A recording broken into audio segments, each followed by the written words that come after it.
नीलाम्बुजश्यामलकोमलांगं सीतासमारोपितवां भागं पाणौ महासायकचारुचापं नमामि रामं रघुवंशनाथम। श्रीमद्भागवत महापुराण कौन कह सकता है, आप सबका प्रश्न है। मैं YouTube के माध्यम से आप सबको बताना चाहता हूँ। जैसा कि वेदव्यास जी ने श्रीमद्भागवत महापुराण के महात्म्य में वर्णन किया है कि विरक्तो वैष्णवो विप्रो वेद शास्त्र विशुद्ध कृत दृष्टांत कुशलो धीरा वक्ता कार्योस्मि निस्पृहा।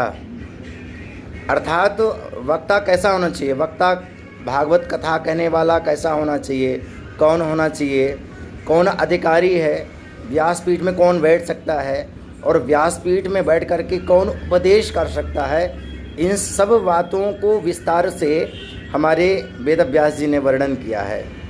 तो विरक्तो, विरक्त माने विरक्त इंद्रियार्थेषु प्रशांतात्मा जितेंद्रिय, अर्थात वह अपने चित्त को पवित्र रखे, विषयों में ज़्यादा मन को न लगाए और वेद शास्त्र पुराण में जिनका चित्त समाश्रित हो, समाहित हो, निरंतर उनका ही स्मरण करता रहे। काव्य शास्त्र विनोदेन कालो गच्छति धीमताम व्यसनेन च मूर्खाणाम निद्रा कलहेन वा।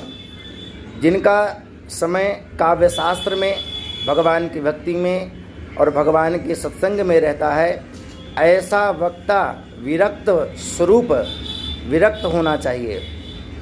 वैष्णव माने वह वैष्णव होना चाहिए, राम मंत्र से दीक्षित हो, कृष्ण मंत्र से दीक्षित हो, नारायण मंत्र से दीक्षित हो, भगवत पारायण हो, गुरु के चरणों में बैठ कर के उन्हें भगवत दीक्षा प्राप्त की हो, ऐसा वैष्णव होना चाहिए।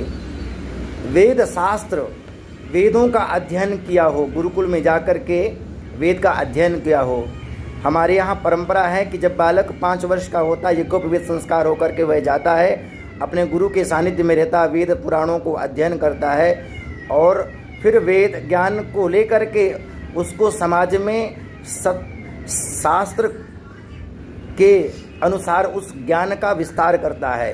इसलिए वेद शास्त्र विशुद्ध कृत, संपूर्ण शुद्ध माने परिपक्व हो वेद शास्त्रों को जानने वाला, ऐसा ज्ञानी ही कथा कहने का अधिकारी है।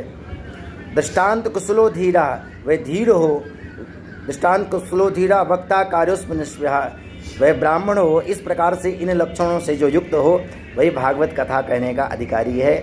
आप सब लोग बड़े ध्यान से, जो इनको नहीं जानता वह श्लोक को लिख भी सकते हैं। इसलिए जय श्री सीताराम, जय श्री राधेश्याम, राम राम, कृष्ण करे हरे हरे।